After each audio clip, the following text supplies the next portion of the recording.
I don't know about you, but I know there have been times in my journey, a long journey,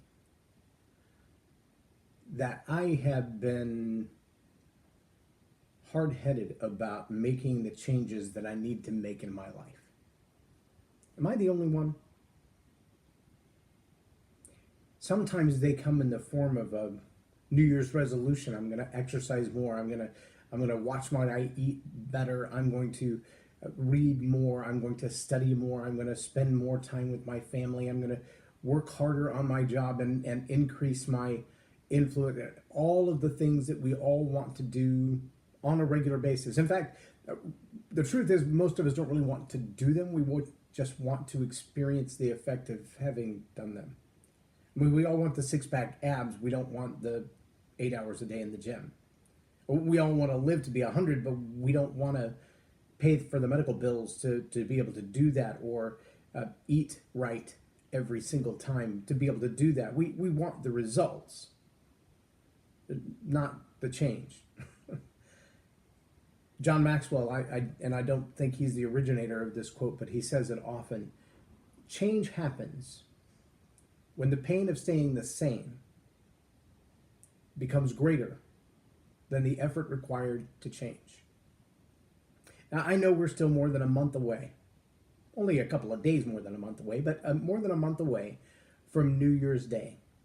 And I know there are a lot of people who already have in their mind's eye what next year is going to look like from a vision statement standpoint, or an assessment of where they are versus where they need to be. And I'm hoping that many of you will look to hire a coach to improve whatever skill set it is that is going to take you to the next level. If that's public speaking, communication, volunteer leadership, attitude, overcoming addictions, keep me in mind.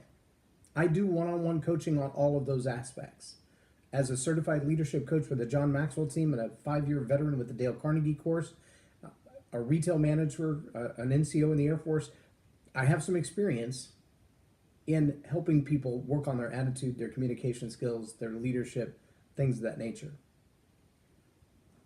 But the bottom line of the New Year's resolution is a little different than that. It's nice to have goals. In fact, it's necessary to have goals. It's nice and even necessary to have a plan that you can work toward. In fact, in the next couple of days, I'll begin helping Michael Hyatt to promote his best year ever material, which is incredible stuff. Very well designed. It's been done a couple of different times and tweaked and upgraded and updated. And it's very good if you don't want to hire a coach. You just want to have a process to walk through with some guidelines and some steps. Very affordable, very effective self-coaching process for your best year ever, to get your goals on track, to follow your plan, to get things done. All of those are awesome and incredible, and they will bring about change. But change is hard, and permanent change is even harder. While those are difficult, change and permanent change, what's impossible is transformation. You can't do it. You can participate in it. In fact, you must participate in it because it won't happen to you. Transformation won't happen to you unless you surrender to it. For many years, I know that I have been challenged and called for a very specific purpose. And I struggle with what probably everybody does. I have a fairly good idea what my gifts and talents are. I love the way Dr. Caroline Leaf says it. She said, when there's something that you do that people look at you and go, how did you do that? And you realize that all along you thought everybody can do that, just like that. That's probably your gift. And for me, that's storytelling. It's a natural way that I've learned to craft stories. In fact, the laborious part of storytelling for me has been trying to break down what my brain naturally does into a system that I could teach others. because I recognize that gift, I have dreams and ambitions and goals that go along with that gift that require me to do certain things to achieve them. And the change necessary to pull that off it's hard. The permanent change necessary to pull off that way of thinking, that systematizing, that productizing, that preparing the harvest, not just to go from seed to sprout, to harvest, to grain in the field, but to get it to the product on the shelf in the hands of the consumer so they can eat it, so they can consume it, so that it will make differences in their life. I mean, what good is it to plant corn and then leave it laying in the field? And yet that's what I've been doing for the last 7 or 8 years. This is the closest to consumable delivery that it gets besides a few books. Change is hard. Permanent change is really hard. Transformation on your own, that's impossible. You can't do it. I don't care how good you are. I don't care how good your coach is. Even if I was your coach, I can't transform you. Now, there are things you can do to begin the transformation process. And there are things you can do every day that will both provide way for and hasten the process of transformation. But those things are your part. And then there's another part, a part that you can't do.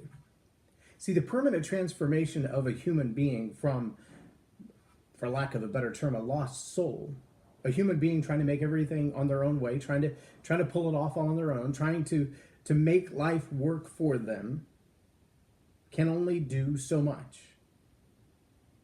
Because this universe does have a master. And I'm not talking about a religious argument at this point, although it eventually comes there, in so much as most people categorize an almighty God as a religious figure. If you realize he's the toy maker in all of the Toy Stories, he's the author of all of the books, he is the writer of every great screenplay, every great movie, he is the placer of the stars in the sky. Yes, some people have a different name for him. Some people believe he's not there at all. That's fine. It's totally up to you. But if I'm right, then there's going to be a day that you're going to stand face to face with him and have to justify why you refused to acknowledge his existence and ask him for help in the transformation of your life. With New Year's coming and all the New Year's resolutions and everyone looking forward to, well, I'll be thinner and I'll be richer and I'll be happier and I'll have a better house and I'll have a better wife and a better car and all these material things. And I just have to wonder, will you be a better you this time next year? If the Lord tarries and the world doesn't manage to self-destruct and governments overrun each other and a police state come in order and everyone die from, I don't know, aluminum poisoning, will you, having lived through everything the world can throw at you, find yourself on this day next year a better you? More compassionate, more loving, more influential, more powerful, more focused, more determined, more surrendered. See, that's the stubborn part of this servant. I find myself, because I know that I have gifts and I have talents, I find myself like Jacob at Bethel. I have so many ideas and so much talent and so many abilities and so many opportunities that I just plow away with them. And here's what I find. When the master says, I've got other things for you to do, he'll let you run headlong into stupidity as long as you want to, because it was his choice to give us all free will. But he will also, because we are not providers while we think we are, we think I can go generate income at any turn, I can sell this or buy that or move this or profit on that. And even in the book of James, Jesus' brother says, listen, you have this plan to go do all these things and that's awesome, but What if that's not what God told you to do? See, we think what that means is that, well, there's that stuff that's favored and blessed by God, and there's stuff that's not favored and blessed by God, and there's a lot more truth to that than you can possibly imagine.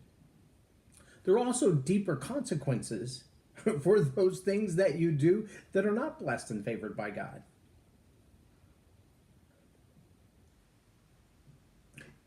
My son's old truck recently lost a wheel. And I don't mean the wheel came loose, the lug nuts fell off, it broke a stud. I mean the whole assembly fell off the truck, broke the brake caliper off the truck, and fell in the road. Fortunately, he wasn't doing 50 or 60 miles an hour down the highway, or even 20 or 30 down the city street. He had just stopped at a stoplight, at a stop sign, and the truck just fell over, and the wheel fell off his truck. Backtrack about 6 or 7 months, and I remember driving his old truck, and I said to him, "Hey, buddy, you got a funny noise in your front end and a little bit of slop in the way it drives. It tends to pull." And he's like, "Yeah, but if you turn the wheel a little bit to the left, it goes away." I said, "Well, yeah, if you turn the wheel to the left, eventually you go in a circle, though. You need to look into that. You need to take it to somebody who can jack it up and take a look at your suspension and figure out why it's making noise. But I have a suspect that you should check out. You need to check your wheel bearings." This went on about every time I drove his truck for 6 or 7 months, and you know what I didn't do? I didn't jack up his truck. I didn't take the lug nuts off his truck. I didn't pull the brakes assembly off his truck. I didn't break down the hub of his truck and pull the bearings out to look at their condition, because he's a grown man. I said, "Buddy, you need to check your wheel bearings. Buddy, you need to check your wheel bearings. Buddy, you need to check your wheel bearings." And when he called me and said, "Dad, my wheel fell off my truck," I went, isn't that odd? So they put it on a record, they brought it to the house, and sure enough, guess what it was? Wheel bearings. You know what's even stranger than that, though? After all the time invested in disassembling and reassembling that front hub and putting that wheel bearing back on, all the noise went away. The friction that was being created by bad wheel bearings went away when he did the thing that needed to be done. I'm glad to know, and I'm proud to say, that he took it upon himself to invest the money in disassembling the other side and putting a new set of wheel bearings and a new hub on that side before it fell off, rather than waiting until it made noise for 6 months first. How many of us, though, have the same challenge in our life? There's a wobble, it isn't right. There's a noise, it isn't going away. Someone's diagnosed it for us and said, "Here, I think, is the problem, Jacob. You found yourself at Bethel so full of yourself, your own gifts, your own talents, your own abilities, your own ambitions, your own dreams, your own goals. James has already told you, don't worry about what you're going to do tomorrow. If it's not God's will, the wheels are going to come off of it. If it's not God's will, it's going to make a whole lot of noise along the way. If it's not God's will, it's going to pull you askew. If it's not God's will, why bother?" And yet I stubbornly serve, asking God to bless my efforts rather than asking God, "What do you want me to do?" That's a daily process for me. And honestly, daily isn't frequent enough. Hourly, that's kind of pushing it. Paul tells us, pray without ceasing. Don't stop. It's not a conversation you have with God once or twice a month or once or twice a year when the wheels fall off. "Dad, the wheel fell off. What do I do?" Well, you got to put it back on, but you better figure out why it came off in the first place. Pray without ceasing. As a matter of saying, what are the things that I need to do in the next 30 seconds, 2 minutes, 5 minutes, 10 minutes, 20 minutes, the next hour, the next week, the next month, the next year, the next decade? What God have you made me for? And understand that changing ourselves just a little bit would be the equivalent of taping the wheel back on the truck and trying to push it down the road with still no solid wheel bearings in place. when Uzzah touched the ark, there was change taking place. It was hard change. David took his men and he went to get the ark to bring it back, and that was a good thing to be done. But there's a right way to do a good thing. And when he touched the ark and he dropped dead, David got mad and said, forget it, I don't want this stupid thing. So he left it in some guy's house who wasn't even supposed to have it. And the man's life was blessed. Why? Because he found himself on a regular basis in the presence of God. And in the presence of God, he wasn't changed. He was transformed. He became a new being. Romans 12:2 tells us how to do that. That we can find transformation by renewing our mind. And by renewing our mind, it means to submit yourself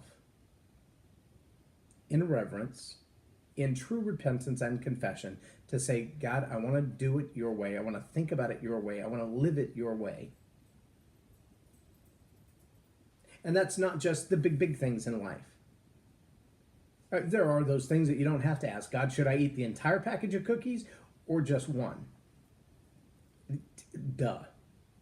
Yeah, I think the answer is already pretty clear. Any 5-year-old could probably answer that question for you. But if you ask him, he will tell you. And I'm going to tell you something that's mighty important to know and understand. Most of you watching this probably already know it, but I'm going to remind you, because chances are, although it's common knowledge, it's not common practice. You don't have to wait for the new year for a new start. You don't have to wait for January 1 or 2 or 5 or 12 to change. You don't have to wait till May 1st to see if your permanent change has taken hold. You can change if you want to, but I'm going to challenge you to transformation. And I'm going to challenge you not to wait until January 1, but to start now. Like right now. God, I give myself up. I can't do this. It's not possible for me. But it's easy for you.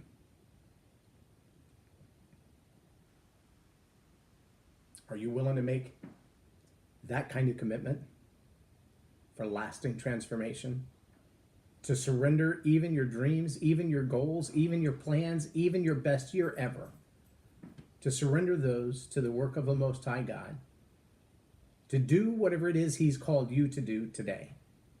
In the next 5 minutes. In the next hour. Today, I will be in the Grapevine, Colleyville area all day because I'm driving my wife to work, and I will hide somewhere in public, be doing video editing. But if you're in that area and you would like to sit down and chat, you can buy me a cup of coffee and we'll talk for a little bit. Just send me a private Facebook message and let me know where you're at. I'll tell you where I'm at and we'll see if we can get together. Otherwise, if you'd like to carry on this conversation, find me on LinkedIn, schedule a coaching session, or just send me a private message. My calling is to equip the saints for the work of the kingdom. And if you're a saint and you need help with that change, that lasting change or that transformation, that's what I'm here for. To assist you in all ways to do that. Still got to keep the lights on though. I'm J Loren Norris, and you've been watching Tell It Like It Is TV. Have a blessed day.